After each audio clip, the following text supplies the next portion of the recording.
I never expected to inherit anything, not from him. Uncle Richard was the kind of relative no one talked about unless they had to, like during holidays when someone would awkwardly mutter, "I wonder what Rich is up to these days," and the conversation would shift uncomfortably like a cold draft had entered the room. He didn't come to weddings, didn't send Christmas cards, disappeared from the family like a ghost that never died. Then came the letter. It arrived in a plain white envelope, no return address, only my name typed in perfect mechanical font. Inside was a handwritten note on yellowing parchment paper, written in spidery, trembling ink. To my nephew, if you're reading this, I am gone. My home, God forgive me for calling it that, now belongs to you. Burn it, if you must. But if you must enter, beware the third floor. There are things in that house that do not forgive, and even fewer that forget. R. H. Calloway. I read it twice before I even looked at the deed attached. A 19th century manor in Maine, tucked deep in the woods near a town I'd never heard of, called Dagger Lake, a place with no photos online, no real record of its existence, aside from some ancient property logs. It was mine, free and clear. Most people would have sold it immediately. But I was broke.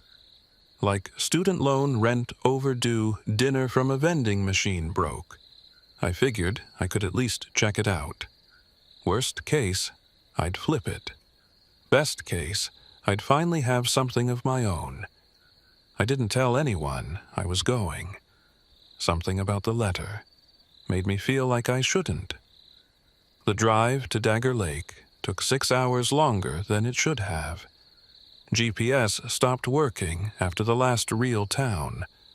My phone lost service. I had to rely on a hand-drawn map that came with the deed, another relic of a bygone era. The trees thickened around the road like watching eyes.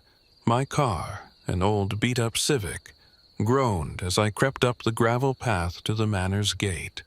It was massive. Black iron twisted into shapes that didn't quite make sense at first glance, like the bars were writhing in frozen pain.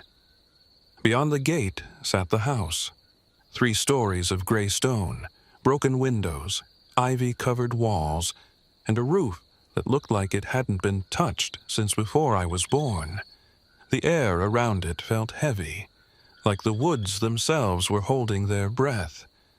I almost turned around right then. I wish I had. The key was still under the stone owl statue by the gate, just like the letter said. I carried only a backpack, a flashlight, and the cheapest bottle of whiskey I could find. No real luggage. I didn't plan to stay more than a night. The door creaked open like it was waiting for me. The air inside was stale, filled with the scent of mildew, dust, and something faintly metallic, like old blood and rusted iron. The entry hall stretched out in darkness, walls lined with portraits of grim-faced men and women, all staring with sunken eyes, a huge staircase twisted upward like a spinal column leading into shadow. My phone buzzed. One last message before the signal died. "Good luck, man.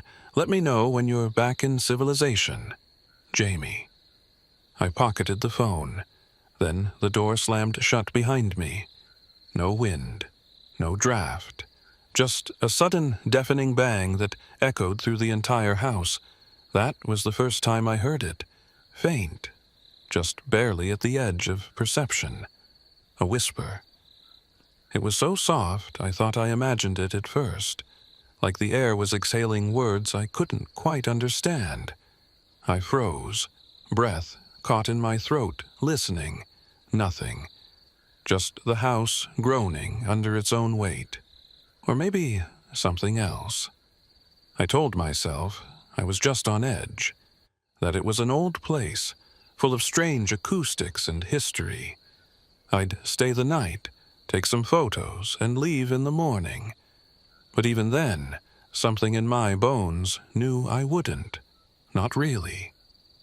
I left my bag by the door and wandered through the entry hall, flashlight beam cutting through the thick dark. The portraits lining the walls, they weren't just old, they were disturbing, not in an obvious way. No blood, no fangs, no gaping eyes, just people dressed in black Victorian garb, each of them painted in exquisite detail. But the longer I looked, the more wrong they seemed. The faces were stiff, not like stiff-lipped family portraits, but paralyzed, like they'd been forced into stillness mid-scream and had just stayed there. One woman's eyes were too wide. A child had bruises under his eyes. A man's smile was a little too deep, stretching just a fraction past what was natural. Worst of all, every pair of painted eyes followed me. I'm not being poetic. They turned. Slowly, subtly, but I swear to you they turned. I blinked, and their pupils were aimed slightly more to the left. I walked 10 steps and turned back, and the figures had subtly shifted, not in their expressions, but in their posture, like they were adjusting to me, watching me.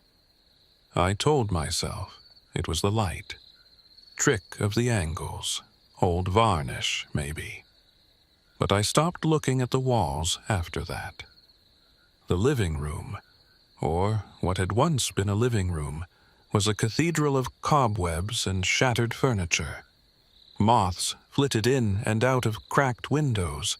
The fireplace was choked with ash, and bones, I told myself, were from some kind of animal. In the center of the room there was a table, round, marble-topped, untouched by dust. That should have been the first red flag. It was too clean. And on it there was a single object. A box, wooden. Blackened by time and scorched in the corners like it had been pulled from a fire. A symbol was etched into the lid. 3 circles overlapping, forming a shape like an eye. I didn't recognize it, but it made my stomach turn. Of course, I opened it. Inside was a silver key and a note. Do not use this key unless you hear the bell. If you hear the bell, it's already too late. No explanation, no signature, just that. The moment I touched the key, something changed. The air tightened. The temperature dropped. My flashlight flickered. And I swear, I heard someone breathe behind me. I spun around. No one was there. But one of the portraits in the hall, the one of the old man with a crooked neck, was now on the floor, face down, as if it had fallen or been taken down. I didn't sleep that night. I tried. I really did. The bedroom upstairs was the least destroyed room in the house. The mattress was firm, the sheets surprisingly clean, as if someone had just made the bed. There was even a lit candle in the corner when I entered. That was the second red flag. I lay in the bed, fully clothed, staring at the ceiling, listening. The house breathed. I could hear it in the walls, long, slow inhalations, followed by creaking exhalations of wood and dust. Sometimes I'd hear skittering, like nails on old floorboards. Other times, the distant thump of footsteps above me, but the 3rd floor was empty, sealed. I remembered the letter. Beware the 3rd floor. Sometime around 3:00 a.m., I heard the whisper again, louder this time, right outside the bedroom door. And then, a bell, faint, clear and sharp, ringing once, then again, like it was being swung slowly, methodically in the hallway. I sat up, heart pounding, clutching the silver key from the box. I don't know what possessed me to leave the room. Curiosity, maybe. Or something deeper. Something inviting. I opened the door. The hallway was empty. The bell had stopped. But there were wet footprints on the wooden floor, leading down the corridor. Bare feet. Small. Like a child's. I followed them. Because of course I did. The footprints led me to a door at the end of the hall, a door that hadn't been there earlier. It was narrower than the others, painted black, and adorned with the same 3-ring symbol as the box. My hand moved before I could stop it, key sliding into the lock with a soft click. I opened the door. Darkness poured out like smoke, cold and thick and alive. I stepped through, and the door closed behind me. I couldn't see anything at first. The darkness behind that door wasn't normal. It wasn't just the absence of light. It swallowed light. My flashlight flickered, then went out completely. No sputter, no battery warning, just darkness. I held my breath and waited, pressing my back against the closed door, trying not to panic. The air was freezing. My breath steamed in front of me, but I couldn't see even that. Then, faintly, something began to glow. Not a light, not exactly. More like a phosphorescent haze rising from the walls, just enough to see outlines. Stone bricks covered in runes, a floor of black marble, veined with rust-colored cracks. The hallway stretched forward, impossibly long, and curved slightly downward, like a tunnel or a throat. I shouldn't have gone in, but the door was gone. I turned around. Where it should have been was just more wall. Smooth, seamless stone. No knob, no frame, no crack in the surface. I was trapped, and the whispers were louder now. They came from all directions, male and female, young and old, all speaking in a language I couldn't understand. Not quite Latin, not quite anything human. They weren't speaking to each other. They were speaking to me. I moved forward, slowly. Each step echoed unnaturally, as though the space were hollow and endless at once. The walls grew tighter. I passed alcoves that weren't there a second before, recesses in the stone that held things, bones, jars filled with grayish fluid, dolls with no faces, statues of horned figures made of teeth. And once, I swear, I saw a mirror, just standing there, tall and warped, its frame covered in carvings that squirmed when I looked directly at them. I passed it without glancing in. I think if I'd looked, I'd still be looking. Eventually, I reached a door. Not a metaphorical one, a real one. Wooden, ancient, warped with age. It looked like it had been waiting for centuries for someone to open it. I pushed it open. Inside was a chapel. That's the only word I can think of. The ceiling arched high above. Too high for the size of the house. Stained glass windows depicted images I can't even describe properly. Winged creatures tearing open the sky. Women with animal skulls for faces. Trees hung with human shapes. And in the center of the room stood an altar. On it lay a man, or what had once been a man. His body was shriveled, desiccated, skin stretched tight over bones like parchment. His eyes were open, staring at the ceiling, mouth twisted into a frozen scream. I stepped closer, almost in a trance, and saw the paper clutched in his withered fingers. It was a journal page, my uncle's handwriting. I opened it. God help me, I opened it. They promised answers, power, escape from death itself. But the price, the price. I hear them whisper still. I see them in the mirrors. Don't look, don't listen, don't speak the name. The last word had been ripped away. I stepped back. The whispering stopped, and the man on the altar blinked. I ran. I didn't think. I didn't reason. I just ran back into the tunnel, heart hammering like it was trying to escape my chest. And behind me, I heard it. The bell. Louder this time. Closer. Then a second sound. Footsteps. Not one set, many, hundreds, marching in unison. And from the shadows behind me came shapes. Crawling, dragging, shambling shapes. Some tall, some impossibly thin. Some on all fours, all chasing, all following the sound of that cursed bell. I screamed. I don't even remember how I got out. One moment I was in that endless hallway, breath ragged, cold biting at my lungs. And the next, I was lying on the floor of the entry hall, staring up at the chandelier, which now hung with lengths of braided hair. The black door was gone.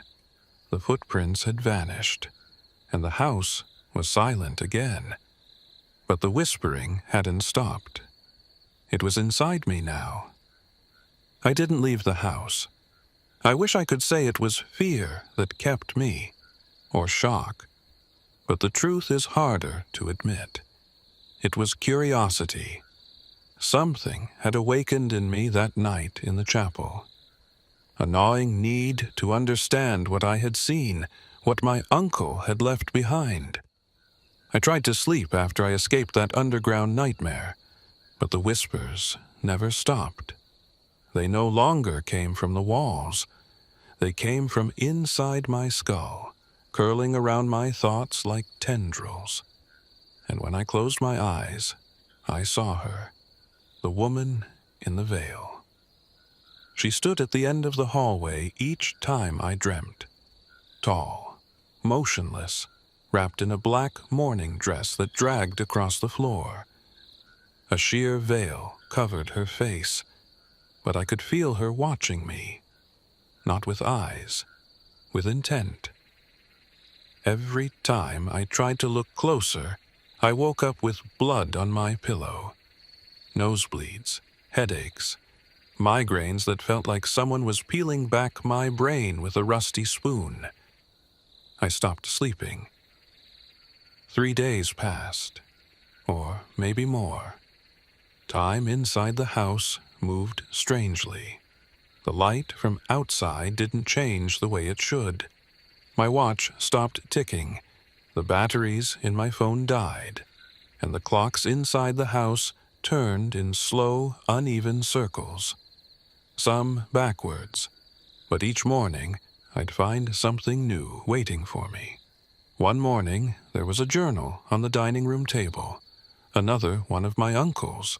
Inside were diagrams, sketches, feverish notes written in a language I didn't know, with translations beneath them scrawled in shaking hands. I'll never forget the first one I deciphered. The Watchers cannot enter the world on their own. They need a voice, a vessel, a door. They need a house. And then, circled over and over again, the house is the door. That night, I went to the 3rd floor. I don't know why. Some part of me still believed I could solve this, that if I just understood what my uncle had unleashed, I could undo it. The stairs creaked with every step. The air grew colder the higher I climbed, until I could see my breath in the stairwell. When I reached the 3rd floor landing, the temperature dropped below freezing. Frost coated the walls. My fingers went numb just touching the banister. There were only 2 doors up there, one on each side of the narrow hallway. The one to the left was made of bone. I'm not being metaphorical. The frame was actual bone, interwoven into a macabre arch, and the door itself was made from some leathery hide stretched taut and stitched down the center. It pulsed slightly, like it was breathing. I didn't go through that one, not yet. Instead, I chose the right. The room was a nursery, frozen in time. A cradle sat in the corner, swaying gently even though there was no wind. Toys lined the shelves, wooden dolls, cracked porcelain animals, a music box shaped like a coiled serpent. On the far wall was a mirror, tall, old, the glass warped and fogged with age, and in front of it sat a child, a little girl, her back to me, dressed in white, skin ashen. Her hair was tangled, long, wet, like she'd just stepped out of a lake. She was humming something. A tune I didn't recognize, but that chilled me all the same. I opened my mouth to speak, but she turned her head before I could. Just her head. All the way around. Bones cracking, neck twisting unnaturally until her face was staring back at me, upside down and grinning. Her eyes were black holes. Her mouth stretched wide, lined with too many teeth. And from behind her, in the mirror's reflection, the woman in the veil stood. Closer now, much closer. She raised one pale hand and touched the inside of the glass. I fled. Back down the stairs into the cold, through the house that now pulsed like a living thing. And as I ran, I heard the bell again. No longer distant. Now it rang from every direction. Impossibly loud, vibrating in my chest, shaking the floors. The walls bled, the paintings screamed, and from the ceilings they came down, figures. Thin, gray-skinned things, with faces like stretched cloth and eyes that wept black tar. They crawled from the corners, slithered from the vents, dragged themselves from under the furniture like insects drawn to rot. But they didn't attack me. They watched me, just like the portraits had, and whispered with voices I now understood. The vessel has awakened. The blood remembers. The house is almost ready. I collapsed in the entry hall, clutching the silver key, tears frozen on my cheeks. I finally understood what my uncle meant. He hadn't been cursed. He'd invited them in. And now, so had I. I don't remember falling asleep, but I woke up in the library. The fire was lit. The books were rearranged. And sitting on the desk in front of me was a journal I hadn't seen before, wrapped in skin, bound with twine that looked far too much like hair. My name was etched on the cover. Not to my nephew, not for the hair, my full name.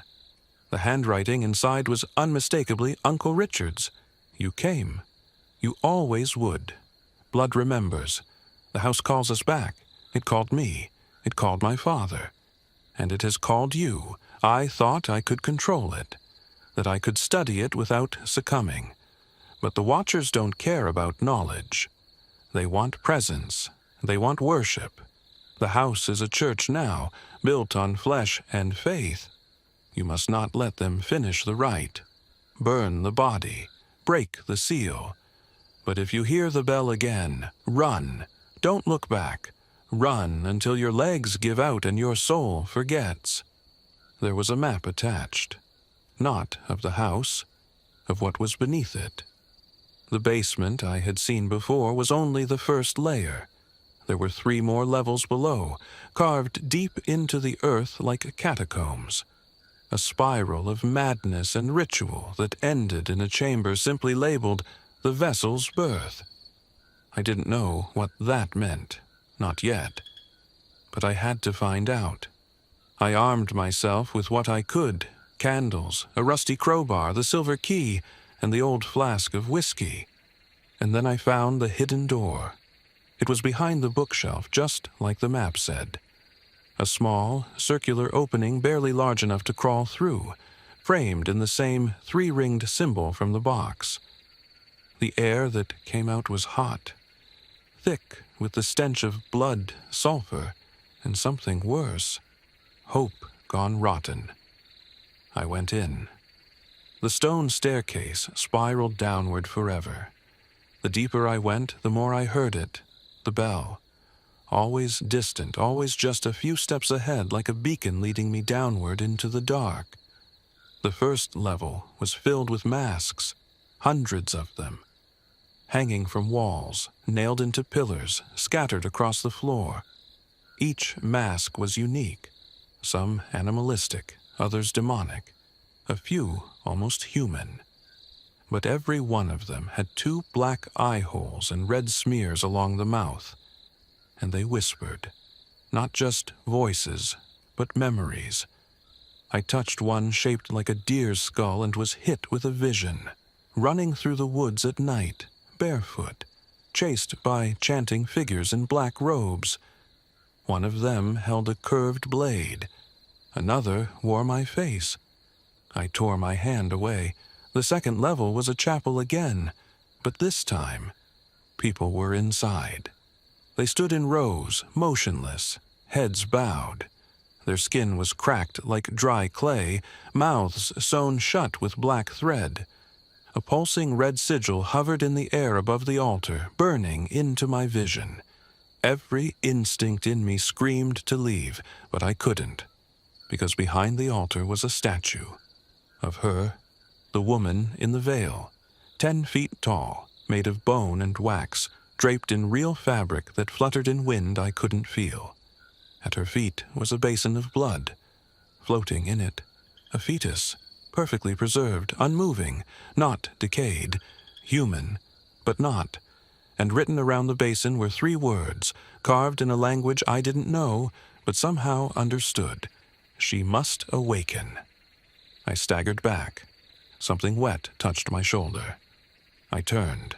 The congregation had raised their heads, and every sewn mouth was grinning. I ran. I didn't stop until I reached the 3rd and final level. The air was thick and hot as hellfire, the stone walls dripping with moisture that smelled like bile. My legs ached.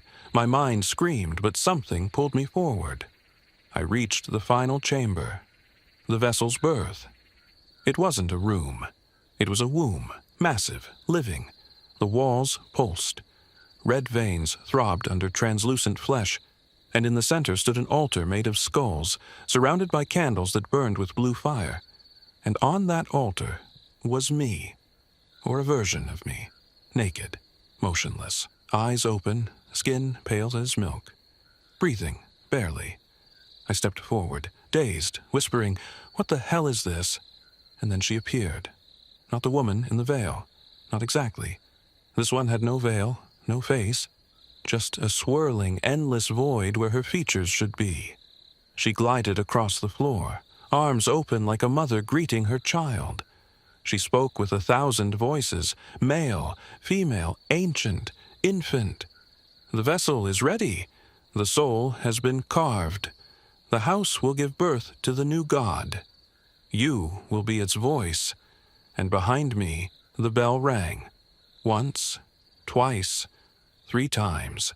The rite had begun. The bell's 3rd chime shook the chamber. I dropped to my knees, not from pain, from pressure. Like the air around me had thickened into syrup, pulling at my limbs, trying to bury me in the flesh walls beneath the altar. Every candle flared blue, then extinguished.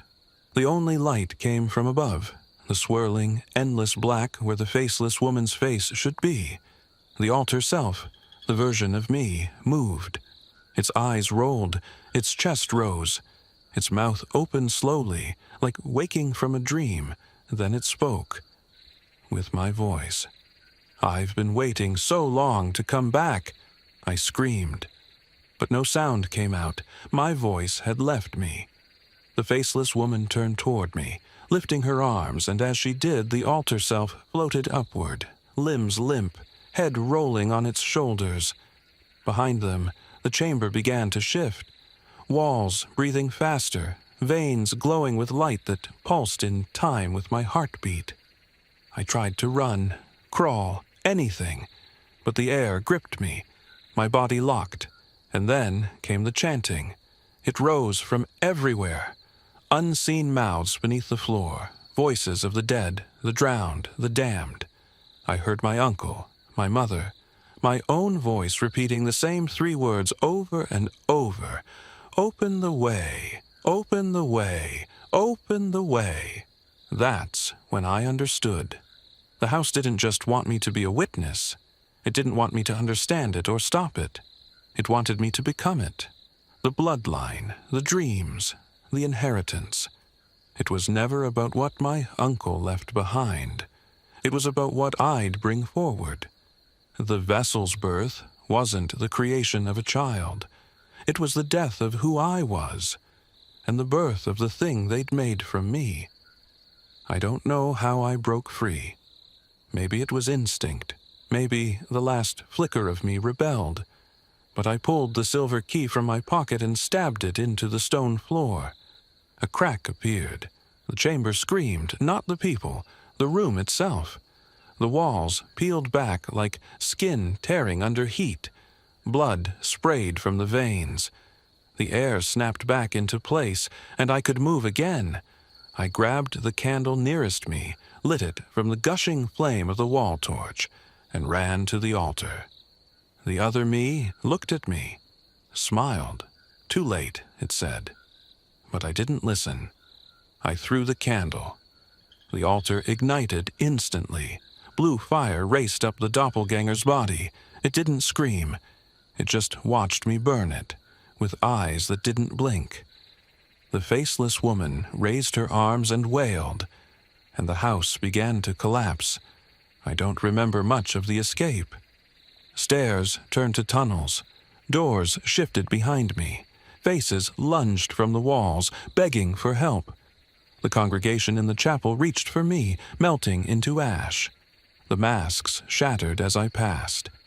And through it all, the bell kept ringing, slower now, fainter, like a dying heartbeat.